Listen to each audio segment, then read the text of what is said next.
Welcome to your favorite comic book channel, Cartoonist Kayfabe. My name is Ed Piscor. I'm Jim Rugg. Fun video today, but little business ahead of time. The Cartoonist Kayfabe Patreon is there to mitigate the kayfabe effect for those who support the channel the most. The King Kayfabers get all the videos before anybody else, and a healthy sample of them are hanging out with us in the chat room at this very moment while we record this. This is being recorded in July, which means Cartoonist Kayfabe Comic Book Christmas in July is coming to you. Last Saturday in July, we are going around our neighborhoods and we are stuffing those free little lending libraries full of comics. We are putting those comics face out, if there is a glass facade, on those free little lending libraries because we want the public to see cool comics. We want literate people to go to those libraries and pick up comics potentially for the first time, give them a shot, and come back for more. So stay tuned for that. Please tag us in any photos or videos that you take and post on your social media. We will be happy to repost those. That was like a big chunk of the fun during last year's effort where we got thousands of people to participate. Give me tens of thousands this year.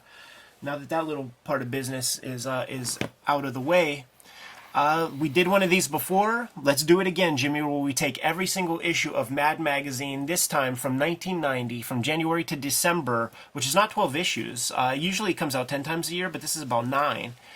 Probably some extra specials and things. We are going to give a cursory look and glance at every issue and just like talk some fun pop culture stuff, some cool comic book things show up within these pages.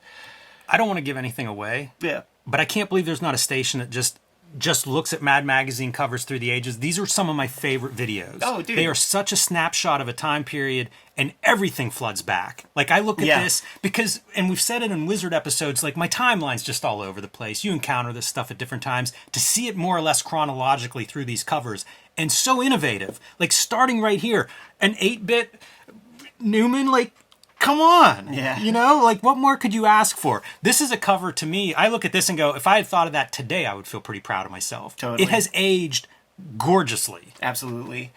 This we could bookend this, man. So here's your first, here's your last. Married with Children, Simpsons, like the Fox network. Amazing. We now have 4 reliable channels on TV in America at this point, and Fox is eating some lunch this frickin' year because there's going to be a lot of Fox TV parodies. Look at how good both of those covers are, just in terms of, like, what do you do with it? You know, you want the big likeness, put that on there. Everybody, this was so hot. All the t-shirts everywhere, the bootleg t-shirts and stuff. It's incredible to think how much that's evolved over time. But let's get a joke in there. What can we do with this?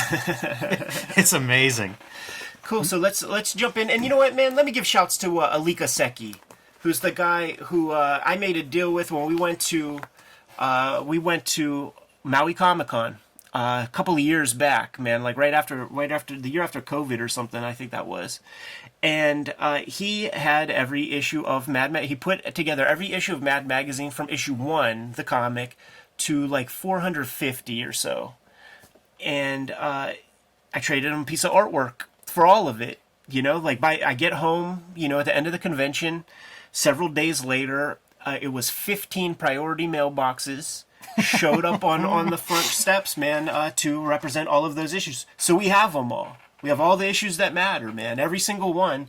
And I like doing these cover-to-cover things where we get a little snapshot in the year of pop culture. This is like a Hyper Wizard episode where we do, you know, we cover 12 months of issues in 12 episodes. We're doing 1 year, dude, in one conversation here. And the last time we did, we were impressed by how spot on they were. Yeah. This is how do I want to do this one? Okay, so like off the bat, like this era of Mad, maybe the youngest person working at Mad is 35 or something, right? So like they always get the newer stuff wrong a little bit because like we know that's Luigi. we know that's Luigi already. Luigi was established already. But, you know, the business is booming. Honey, I Shrunk the Kids is the movie feature. And such high level of crafts. You know, as commercial artists and cartoonists and caricaturists, man, this stuff is great. It is the NES era. Guide to New Computer Games. Jordan vs. Bird, great game. Carmen Sandiego. But they get deep to, like, even, like, Leisure Suit Larry. Paternity Suit Larry, you know, like that was out at that time. Yeah, that one's new to me. You don't know Leisure Suit Larry? I don't. It's a whole franchise, man. Of a deadbeat guy? Leisure of like Coxman type feller. Wow. That's so funny. Yeah. That feels like something that may have gone in Japan and it just didn't quite find the audience here. Built here. Yeah, it's total American stuff, man. Wow. Love Jack Davis. We saw some Sergio. I did little bits of pulling things, man. So one of the things that I always loved in my era of Mad Magazine was it was always Angelo Torres that they got to do the Mad version of different cartoon characters. He could approximate any of the strips. He was like the way you are with the Red Room covers. He could just do that sort of thing. And the idea with this is that it's a surplus catalog where you could buy like Acme novelty items like Mickey gloves or, a rubber gun or something. But a noteworthy Angelo Torres is that he's the youngest of the Fleagles. So he's kicking it with Al Williamson, Frazetta, Roy Krenkel. He's the youngest of that crew. And he's the guy who drew the strip in Incredible Science Fantasy that got rejected by the code completely. And they substituted in that comic the Judgment Day comic with the Joe Orlando joint, and they were going to reject that story. If you get the hardcover Russ Cochran EC reprints, it has the actual Angelo Torres story, and I don't understand why it got rejected. There's a little bit of ghastly body horror stuff where there's like a big eyeball on dudes' backs, but that seems pretty quaint and pussy to not keep that shit going. Dude, Married with Children. Sam Viviano, he was really showing up in a big way to compete with Mort Drucker. It's very attractive. And dude, it's early enough that it's still Jefferson Darcy era of Married with Children, man. It's Mullet, Bud Bundy. It's that era. Christina Applegate. Christina Applegate. There's Decline of Western Civilization, of documentaries. Like, do you know those? It's a lady who did the movie called Suburbia. There's 3 of them. The first one is punk rock. I think it's the second one is about like hair metal, and they interview this girl that supposedly Christina Applegate based her character off of, and it's the most vapid, groupie, ditzy bimbo that you couldn't believe, because it's also West Coast, it's LA, so it's like Melrose Ave type shit, and this chick is Kelly Bundy exists. She was out there, man, in real life. And she was fucking Motley Crue, probably. It really is great drawings. You see it like even in like the hair details. This could be, if you told me that was McFarlane and that's all you showed me, I would believe you.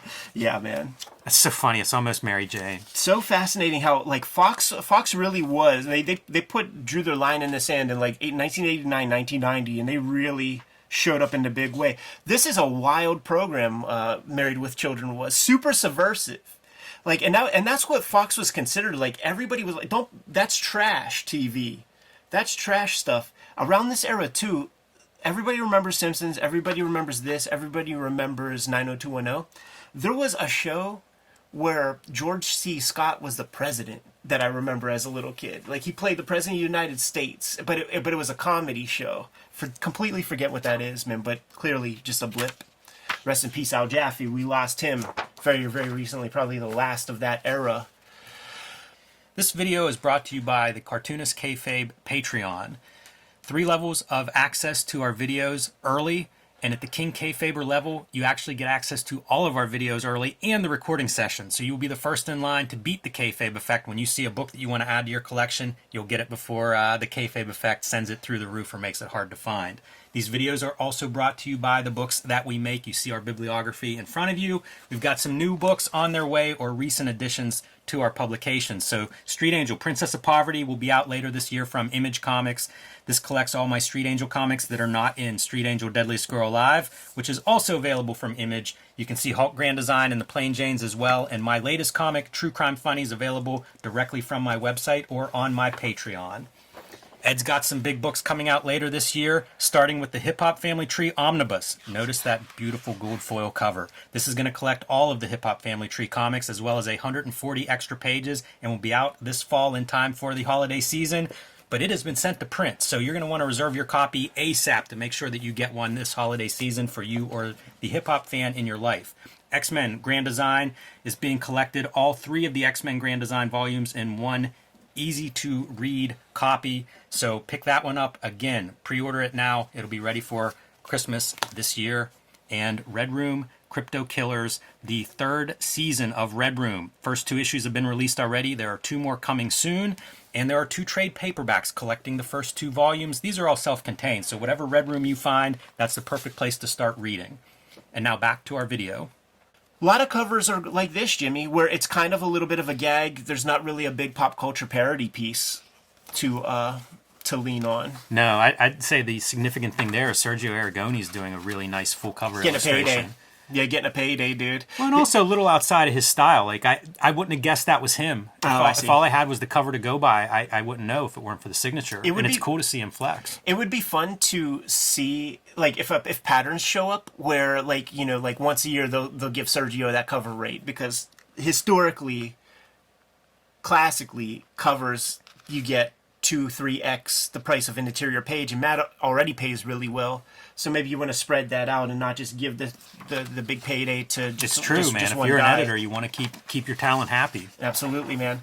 So this is one that I wanted to pull, dude. It's every now and again, and we'll get there. Maybe we did it in 1989. Maybe that's when No Holds Barred was. But Jack Davis will do the movie parody every now and then. I saw Lethal Weapon 2 far more than I saw Lethal Weapon 1. It was on Cinemax or HBO. When my parents had Cinemax or HBO, they would oscillate. You know, a couple of months we'll get HBO, a couple of months we'll get Cinemax, a couple of months we'll have nothing. But I taped this, and it was on one of our, 10 VHS tapes, and I could probably recite it verbatim to you. Jack Davis. I'll look at Jack Davis art anytime you want to show it to me. He does some interesting stuff at this era because he will incorporate pencil as his grayscale motif in a lot of his material. And this ain't the only one that we will see where that goes down. It doesn't feel like he aesthetically knows or cares who Mel, what the fuck's his name? Gibson. Mel Gibson and Danny Glover is. Because it's closer to Ted Danson. That's funny. That's really funny if he doesn't really care that much. It really looks like Ted Danson in some of these. That's a riot. They still continue to put out like the Mad compilations, at the supermarket. Yeah. And the one that I just saw, it's a Jaws cover, and it's all it's movie parodies, collection of movie parodies. So Right. they do those by theme now, but why not? Look at Brian Bosworth. That is why I pulled this one, man, because I felt like you needed to see a Mort Drucker Boz. You were right. I had no idea I needed that. Man, now I need the whole Stone Cold parody. The movie parody. That's a great drawing. This artist, I recognize, I'm quite sure, Gary Gersten, quite sure in the mid-90s, he was doing these kind of caricatures in Playboy. Whenever there would be an interview with, like, Francis Ford Coppola or somebody like that, it's very much a style like this. It's very rich. Yeah. I like this style a lot. Yeah, and it's very magazine illustrator-y. Remember that show, Man. Remote Control? Yes, I do. I used to have a remote control T-shirt. Speaking of like what Nintendo was in the early '90s, you get multiple covers or coverage throughout here. Arsenio Hall's a pretty fun one. Yeah, totally, man. It's the era, dude. Yes. Kinnison is still around. Kinnison will show up on Married with Children. I think Adam Sandler was like a bit player on Remote Control. I think that's right. Yeah, I think that's right. It might have even been before Saturday Night Live. Oh, dude, this is pretty sick, man. It's Greg Theakston. Look at how badass of an artist he is. I had no idea. Yeah, never in a million years would I pick that, and this is quite a spread. Yeah, and dude, this is like Scream before Scream. It's all the tropes of slasher movies, like within this parody, but like just the rigor of his art, just fantastic. This is one that I will, when I'm editing, pause on that screen and just kind of like read that page. Yeah, man. That's a great subject Nothing matter. too much else. I mean, everything sticks out, but we're just pulling some big stuff. So this one fucking misses every step of the way, in my opinion. It's Doogie Howser Empty Nest. Like, maybe Dookie, but I do remember Doogie Howser pretty well. I remember Empty both. Nest being a little above, a little older audience than me. I think. Yeah. But, that gets to Mort Drucker parody. You wonder if that's one for the guys working on the magazine, slightly older generation, Right. like a show that they were talking about around the water cooler. Yeah. And then you got your Doogie. And what's remarkable is, like, how they get everybody. They get everybody, even that orderly dude, you know? You could take so much from this as like a drawer, like even just like different hair techniques. Yeah. Yeah. These guys were really strong. Yeah, it's unbelievable level of craft. It's a bummer because this illustration level of craft is just not something that's around anymore. No, not at all. Always like to show off a little Jack Davis. And once again, man, the cool thing about most of these magazines that I got off of Leica is not too well folded. You know, you go to any flea market and get a Mad magazine, and they're very, very, very well folded. Crime and plea bargaining. Tell me that ain't an era, huh, Jimmy? Yes. When this was everywhere, and it makes you think, like, because we existed through this stuff, how'd they ever think they were going to get away with that for long? It lasted a while. It did. the giant penis on the face. It lasted a long time. I was more just thinking about a cartoon mascot of cigarettes. Once again, dude, like, Back to the Future's the movie parody, but it's just kind of a little gag cover. Very, very curious that they didn't stick with a pop culture I kind of piece. love going through. We're 4 magazines in, and already we've covered 2 major sequels. When people talk about like everything's a sequel now or a remake, Yeah. it's not new. Dude, this one As soon as they figured out how to cash in on that, we've been doing that for a long time. So check out the mashups of stuff that they did, because it's not just, you know, you're not just getting Back to the Future. In order to keep up with the timelines, you got John Madden, who's giving you the play-by-play to make sure that your years correspond and stuff, and to see more Drucker Do Peanuts characters. How cool is that? And do you realize his commentary is coming from Fox? This is All Fox right. getting the NFL, and he was their big hire. Right. Absolutely. Yeah, good call, man. That's wild, the Fox Mad connection. 21st Century Fox They connection. like owned that 1990s. Yeah. Or 1990, I guess, specifically. There he is, Madden, doing his So thing. funny. Okay, so well, let's play this game, Jimmy. It's the Mad Switcheroos, right? Oh, boy. And then you have to fill in the gap here, and it rhymes with this. So, question: what's the difference between a cheap eatery and Geraldo Rivera? Answer: a cheap eatery serves up hash and tripe. Geraldo Rivera serves up trash. And hype? Ah, yes, I see. What's the difference between a nervous collapse and an IRS audit? A nervous collapse is a breakdown that shakes you. An IRS audit is a shakedown that breaks you. Yes. That's good, right? What's the difference between a poultry lab and a sleazy lawyer? A poultry lab takes in cluckers for science. And I was like, oh, are we going to use F words? And a sleazy lawyer takes in Suckers for clients. Yeah. These are funny because this is another one of those jokes where as a kid you're like, I don't get it. Right, yeah, I don't totally. get an audit. Yeah, totally. What's the difference between a spanking and a tourist in Mexico? This is the one that made me laugh the most.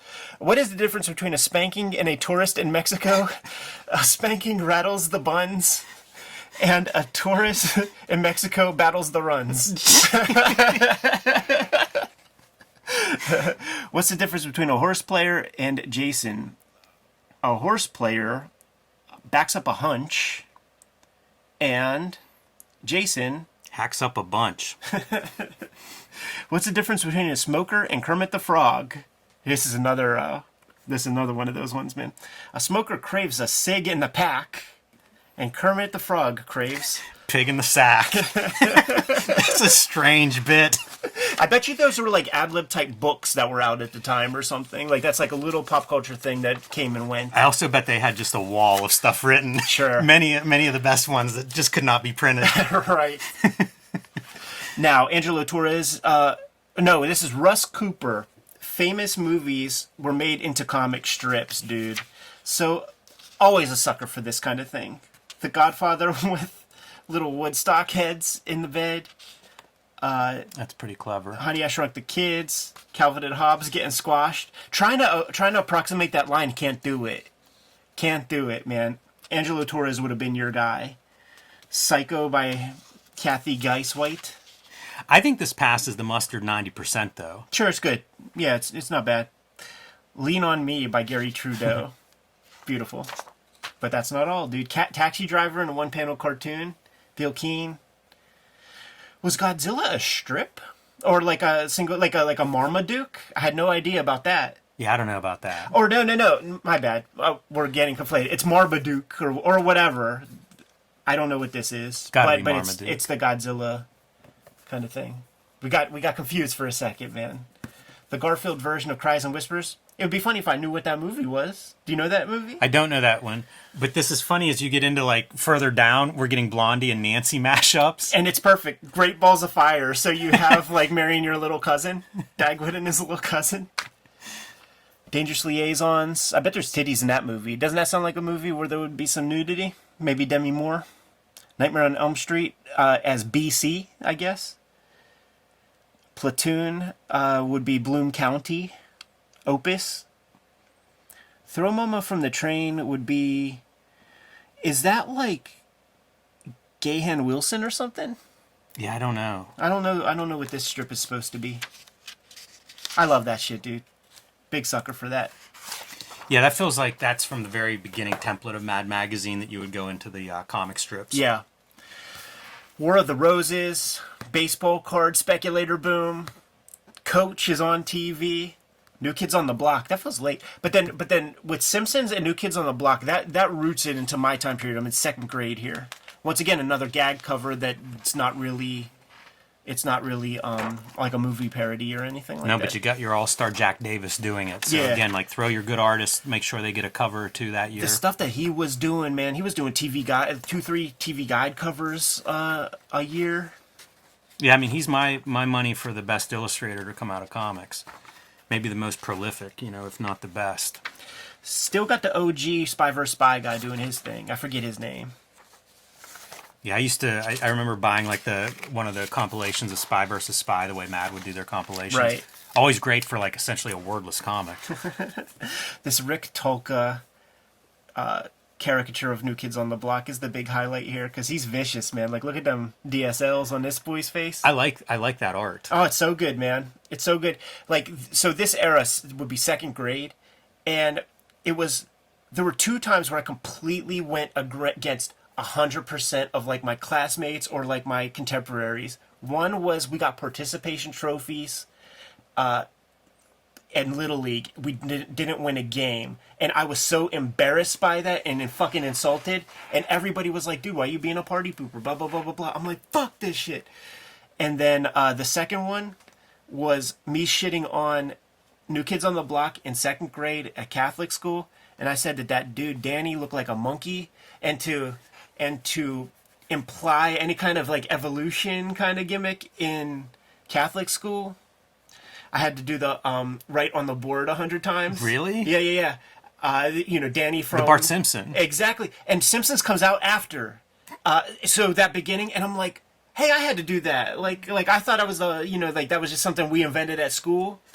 But this illustration makes me very curious about Rick Tolka and what else he has done. I love that he does eyelashes. It's such a subtle piece to put on these characters, but really, like, if you're doing like caricatures of pretty boys, it's a good detail. Totally. And make the prettiest one the ugliest one. Yeah. But you can still tell who he is. It's it's pretty good as a cartoon. Yeah, Donnie from the Docks, man. Donnie looks great there. They all do. They're perfect. How about this era, dude? This is the Roseanne singing the national anthem. One of the big things that they would always put against Arsenio Hall was, and I guess he would bring it upon himself. He would always talk about his friendship with Eddie Murphy. Yeah, like that was how they would always get him. These are pretty great. Yeah, totally. I don't know who this is. Lawrence Rawl, leading environment. Oh, probably Exxon CEO or something. Yeah, I guess so. Pete Rose Fibbers. I like Ohio Bribeman. That's a funny name. So we got this Mad cover, dude. Full House is going to be the sitcom that we're going to be talking about. Hunt for Red October. Man, I guess we had a major oil spill because it's carrying over for a couple of months here. Yeah, big event of that. Is that Exxon Valdez? Is that when that shit goes down? That's my guess. So, who's that? Is that Buster Douglas? It's got to be Buster Douglas. Who else could it be?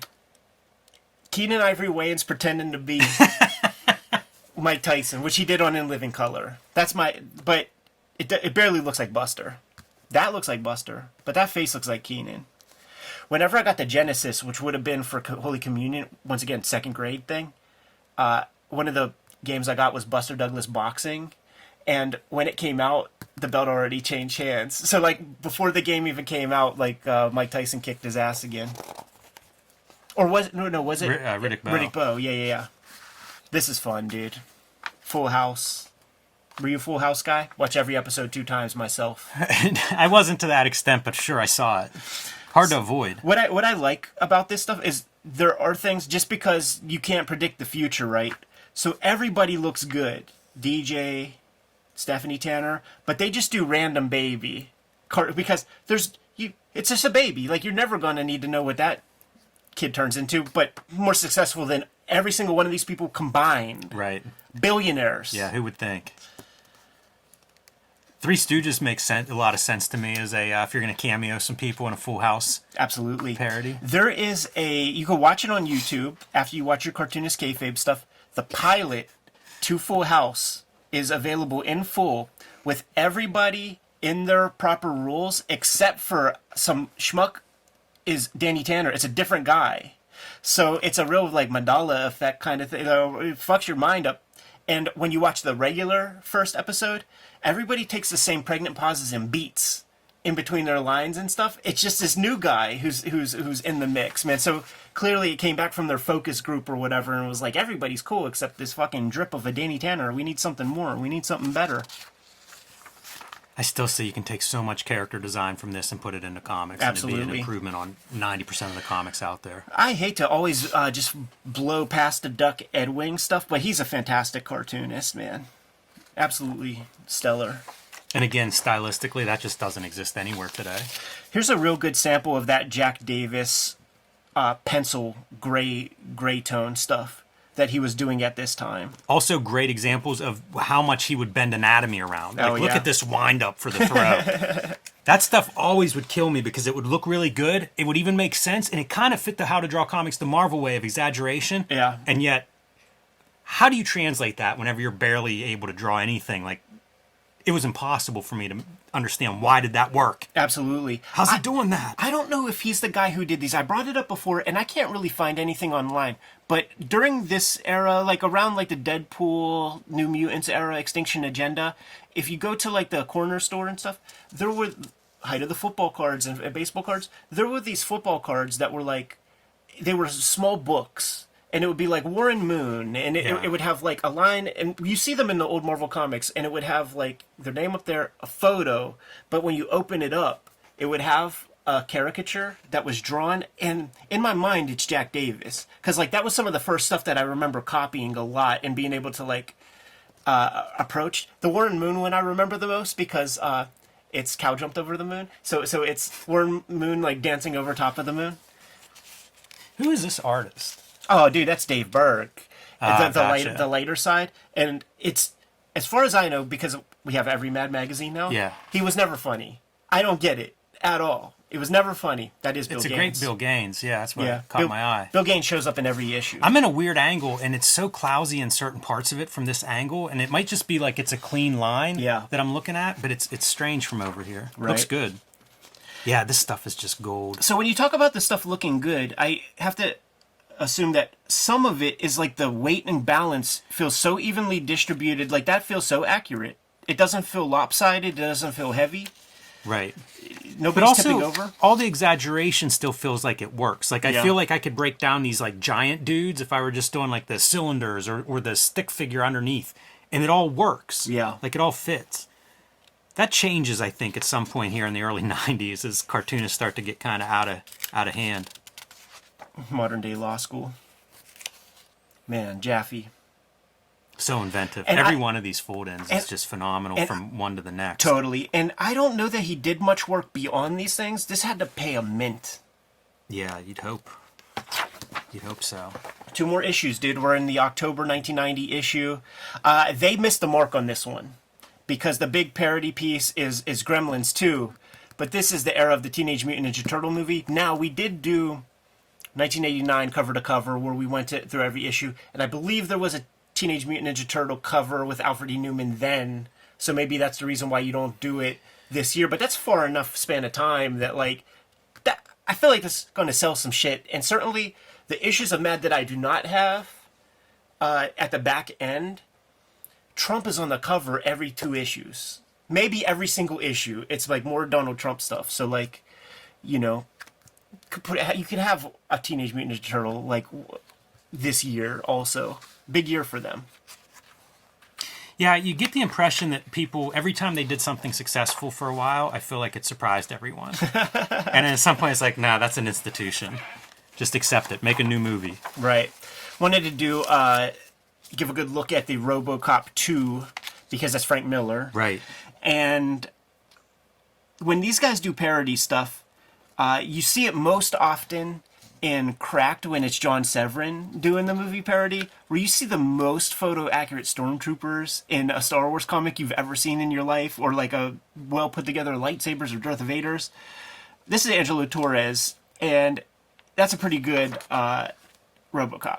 Yeah, it would always blow my mind because those guys could do these things that were really hard for me to draw. Yeah. Any of these kind of sci-fi characters, I just couldn't do it. And Cracked or Mad, I would look at it and it was like magic. That's like, he looks good from the side. He looks good whenever we saw him in that first front page. Like, how? It just never made sense to me. It was so hard to, again, like, this is that age where, like, I couldn't draw at all. Yeah. You know, I was just copying whatever I would see. And it was so hard for me to, like, imagine how you could make this stuff, how you could draw something like RoboCop. Absolutely. All that you bring up a good point, because, like, this is the era where I'm copying a lot. And you glance over the more drunker stuff. Don't even try that kind of thing. Like, stick with Duck Edwing and those guys. I feel like every Mad thing has to end with, like, some kind of pop culture kind of gimmick like this. And Yeah. look, I think is this a gay marriage? Is that what we're dealing with here, man? What else did we pull here, man? Oh, of course, you got to do it.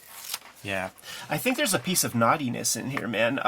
April O'Neil's name is Gapewell, and I don't know what you think of. Yeah, it might not do that today. Gapewell Oh Wow is her name. There might be an actress named that. But here you have it, dude. It's a movie parody for the very first flick. Imagine Eastman and Laird. Like, they must pinch themselves every day for a good run there. But now you're getting your Mad parody. And the Mad parody was a giant deal. Like, Howard Stern owns all the original art whenever he gets parodied. Like, the most famous of people, when they get parodied, they'll buy the artwork and stuff. Yeah, man. it's a Eastman big must have institution. tracked down some of this stuff, right? Yeah. Look at how the rigor of the background details. These guys stealing stuff and running across the roof. Sam Viviano is no slouch. His name never comes up in the big conversations, but he is every bit as good a caricaturist as like Mort Drucker or any of those dudes. Pulling a lot of styles out. Some of the animated stuff. You have to, because like if you remember in Pinocchio, there's that like island where like the little boys can go to like do all bad things and stuff. So that's like the pimp guy who like gets them all over there so they could turn them to donkeys or whatever. You got your New Kids on the Block parody. Spider-Man in the background over here. Point it out. I don't see it. Oh yeah. Even got that little dude. Yeah, this stuff's really attractive for an artist like you say that I don't think of when I think of Mad Magazine. Good Casey Jones.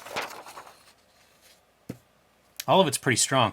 I like that first page of this. You get like the shot of the turtle's hand reaching out, and it's very strong. Yeah, dude. And what do we got here, man? We got is that what's his face with the Honeymooners?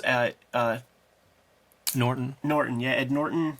I think that's Beauty and the Beast. Beauty and the Beast, the TV show. I think we saw that one listed in one of the previous Mads. Phantom of the Opera in like 1990. Like it was the new opera, like the Musical. Yeah, who's that famous? Andrew playwright? Lloyd Webber. That's it, man. Like that, there was commercials for that all the time. Like it must have been like a traveling show or something. I half did this one because I was like, is this the era where he like throws up everywhere? Like, is this all puke? But I don't even know what it is. Yeah, that's strange. Yeah. He just disappears, I guess. He does. It leans on the pun. So, dude, last issue of December 1990. Simpsons heavy. Simpsons heavy throughout this whole thing, man. It's Simpsons fever, dude. So, like, this one is like father and son. Like what lessons do you learn from the various bad actors in this world, be it Macho Man, who, dude, look at the era, dude. It's the Sapphire era. Wow. It's the Dusty Angle. Or like Andrew Dice Clay. I got nothing against women's lib. I dig broads with fat, hairy legs. And then what's the lesson? Always make fun of those who are different from you. See, it's very faint. Like, Sandhart, Institution, probably old fuck at this point. So it's like, what are the bad things that you can pull? But, like, suggesting that Simpsons is like this, but it's so much more clever. It's so much better and stuff. But there was a big backlash. Like, I don't know if you remember that. Maybe you were a little older, so it didn't affect you. But I was in second grade at Catholic school, and there would be assemblies about it. Do not say, eat my shorts at school. Do not do this. It never affected the piss score house. Like, the piss score house is where you come to see fucked up shit. But there were, like, kids who were not allowed to watch The Simpsons. Well, I was going to say, too, like, The Simpsons weren't The Simpsons that first year or two. That's true. As they built what they became, like, it's different in those early. That first year, it was like, what is this? Because I remember some backlash from it, too. And then I think, like, year 2 or 3, they changed their time slot to go against The Cosby Show. Yeah. Which, at the time, seemed like, oh, you guys are committing suicide. Right. And then, like, look where we are all these years later. This is fucking incredible, this spread. And this was owned by Sam Simon, who passed away from, like, brain cancer some years back. And I got to do that Sotheby's auction. And I was curious, like, what's comic stuff go for on Sotheby's lately and shit. And they liquidated Sam Simon's collection of stuff, memorabilia and stuff, and he owned this piece. And it went on Sotheby's a little bit before my piece.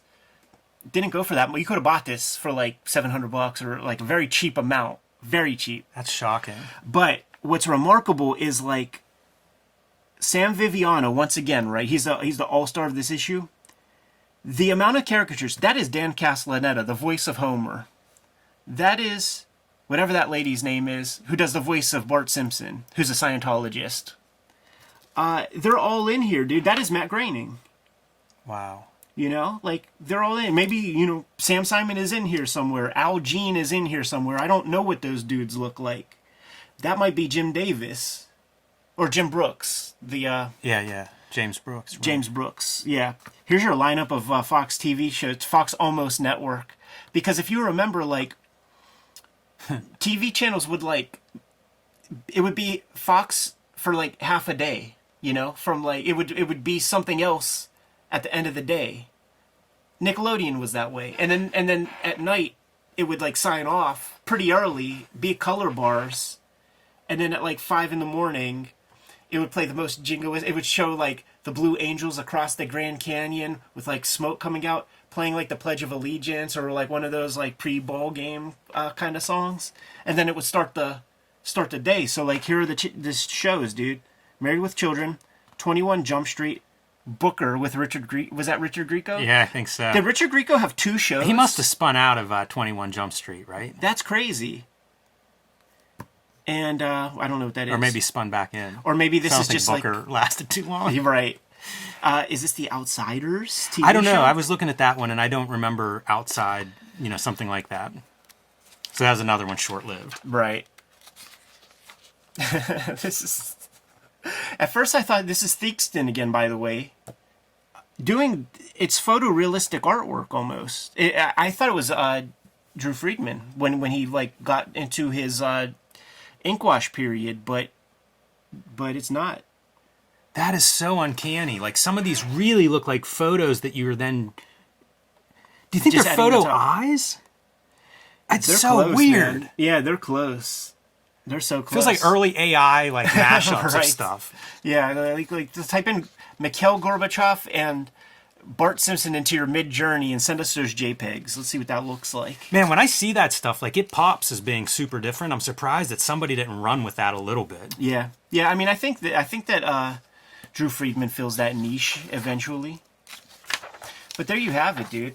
Let me put together the thumbnail, Jimmy. What do you start with, man? You probably want this. You probably want Nintendo, right? Yeah, look, honestly, it's an alpha and omega for me. You know, it's Mario Brothers and Simpsons is a pretty good alpha and omega. Yeah. Let's set this up so that you can take a good snap of this good shit, dude. Cover to cover. Every issue of Mad Magazine from 1990, dude. From issue 292 to 299. Super fun. I think these are awesome. Like I said in the beginning, I'm surprised that this isn't a gimmick somewhere. Well, it is now, dude. What are you talking about? You don't gotta give it up. It's the new Cartoonist Kayfabe gimmick. Fair enough. I do love it as a timeline, though. Like, what a document. Absolutely, man. Kayfabers, like, follow, subscribe to the YouTube channel, hit the bell so that we can notify you when new videos are available. Cartoonist Kayfabe Comic Book Christmas in July is going down last Saturday in July. What we're doing is taking a bunch of our comic book doubles, our comp copies, and gonna buy a couple of comics here and there. And we're putting those in the free little lending libraries across the country to all those little libraries in our neighborhoods. We had thousands of people participate last year. I want tens of thousands of people to participate. Let's get 100,000 comics out in circulation. Make sure you tag us. Make sure you share photos with us when you dump comics into these free little lending libraries. The Patreon exists to mitigate the kayfabe effect. Our biggest supporters get all the videos before anybody else at our King Kayfaber level, and they're hanging out with us in the chat room live stream as we are recording these videos at this very moment. But the videos are brought to you by the books that we make, and the Hip Hop Family Tree Omnibus is coming to you this Christmas season, coming to you in October. This is the 10th anniversary of Hip Hop Family Tree. This is the 50th anniversary of hip hop as a culture, and we wanted to celebrate that with the sexiest Hip Hop Family Tree book that we could possibly design. 504 pages, 140 pages of additional material that is not in those first 4 volumes of Hip Hop Family Tree, and lots of new artwork that is done exclusively for this book to wrap it all up in a bun and make it look like a sexy comic that you would want your hands on. X-Men Grand Design Trilogy is another Christmas effort to come out that will be coming out in around November, just in time for the holiday season. Collecting all of my X-Men Grand Design work. Make sure you get your hands on that. Some of this stuff is out of print. And Red Room Crypto Killers is my new round of Red Room comics. Each issue completely self-contained. Murder on the Dark Web for Fun and Profit. Issue 3 of Red Room Crypto Killers, which is coming out the Wednesday before Cartoonist Kayfabe Comic Book Christmas in July, is going to contain a backup story that is a proto version of the characters from my daily strip. I hope you scoop that comic up, give you a little insight, a little idea about what my strip is going to be like. And it'll be a hot key, as the kids call it these days, for the Ed Piscor bibliography. Jimmy, tell the people what we're looking at right here. True Crime Funnies is my latest self-published comic book. You can find this on my website or on my Patreon at patreon.com/JimRugg, where I post my latest comics and art. Street Angel, Princess of Poverty is my next book from Image Comics. This collects all of the Street Angel comics that are not in Street Angel Deadliest Girl Alive. They just put out a new edition of Deadliest Girl Alive. Princess of Poverty will be coming out later this year. You can pre-order that one now. You can also pick up Hulk Grand Design in the fluorescent green treasury-sized edition, as well as the Plain Janes. Super fun, man. Let's boost this video up, man, so that we can do some more of this mad stuff. That's a fun conversation to have, Jimmy. There are other ways to support the channel. Let the people know. Subscribe to the Cartoonist Kayfabe newsletter at the links below this video. You can also find Cartoonist Kayfabe t-shirts, merchandise, hats, mugs, stickers, and more at our spread shop. That link is also under this video. All good ways to support the Cartoonist Kayfabe channel. Give them those marching orders, and we'll be on our way. Read more comics. Bada bing, bada boom.